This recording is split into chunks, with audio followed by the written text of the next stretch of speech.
এই যে খলিলুর রহমান সাহেব যে কথাটি বলেছেন, কথাটা হলো যে যখনই তিনি কথাটা বলেছেন, যখন এই চুক্তি হয়েছিল, তখন কিন্তু বাংলাদেশের কোনো রাজনৈতিক দল এটার বিরোধিতা করে নাই। বাংলাদেশের বিভিন্ন গণমাধ্যমে রিপোর্ট হয়েছে এই চুক্তি রাষ্ট্রবিরোধী, জাতীয় স্বার্থ বিরোধী। হ্যালো, শোনা যাচ্ছে? আচ্ছা, বাংলাদেশের বিভিন্ন গণমাধ্যমগুলোতে লেখা হয়েছে, সামাজিক যোগাযোগ মাধ্যমে টোটাল চুক্তিটাই প্রকাশ হয়েছে এবং এটি নিয়ে আলোচনা হয়েছে যে এই চুক্তিটা কিভাবে বাংলাদেশের স্বার্থ বিরোধী।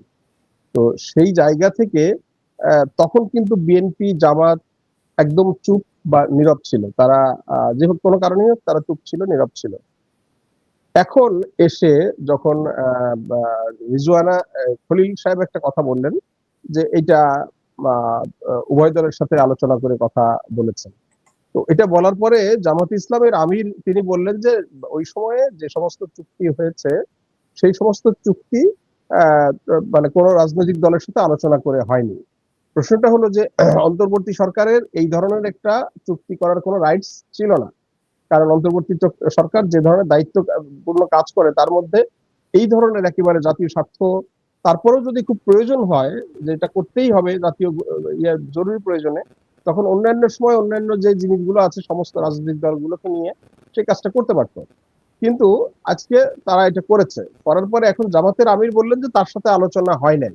আপনি এখানে একটা শুভঙ্করের ফাঁকি দেখেন, জামাতের আমির এটা বলেছে, তো এটা তো তখন বলেন নাই, নাম্বার ওয়ান। নাম্বার টু হলো তারপর তিনি কিন্তু বলছে না যে আমরা এই চুক্তির বিপক্ষে, আমরা এই চুক্তি মানি না, আমরা এই চুক্তি বাতিল চাই, তাই না? এই কথাটা কিন্তু জামাতের আমির বলে নাই। উনি বলছেন যে আমাদের সাথে আলোচনা করা হয় নাই। কথাটা বুঝতে পারছেন? ফাঁকিটা এখানে একটা বড় ফাঁকি আছে। তো এখন বিএনপির পালা, সামনে তো রোববারে হয়তো সরকার হবে, তখন হয়তো আমরা জানতে পারবো যে এটা বিএনপি সাথে আলোচনা করা হয়েছিল কিনা। তবে বিএনপির মন্ত্রী, বাণিজ্য মন্ত্রী, তার একটা বক্তব্য আমরা দেখলাম যে এই চুক্তি তিনি অনেকটা বিভিন্ন কৌশলে বা শব্দের যে তিনি তার পক্ষেই বললেন। কিন্তু আমরা ইন্টারন্যাশনালি কি দেখতে পাচ্ছি? ইন্টারন্যাশনালি দেখতে পাচ্ছি যে যেই মানে মানে আদেশের বলে ট্রাম্প এই ট্যারিফটা ধার্য করেছিলেন, সেই আদেশ অলরেডি মার্কিন আদালত বাতিল করে দিয়েছে। তো কাজেই এই চুক্তির কিন্তু ভ্যালিডিটি এখানে নাই। ট্রাম্প আবার একটা নতুন আদেশ দিয়ে আবার কিছু শুল্ক আরোপ করেছে।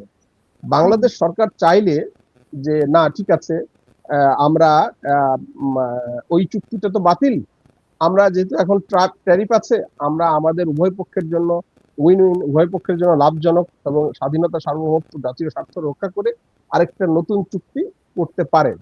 এবং আপনি জানেন জুলাই সনদের ভিতরে কিন্তু এই কথাটা বলা আছে যে কোনো একটা রাষ্ট্র যখন বিভিন্ন দেশের সাথে আপনার আন্তর্জাতিক চুক্তি করবে সেটা কিন্তু পার্লামেন্টে পরে ভেটিং এর প্রয়োজন হবে।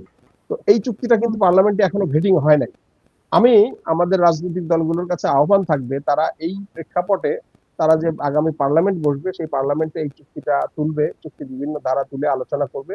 আলোচনা করে যেহেতু এটা অলরেডি মূল ইয়েটাই বাতিল হয়ে গেছে, হ্যাঁ, বিয়েটাই বাতিল হয়ে গেছে, কাজেই এটা তো আর ইয়ে থাকে না।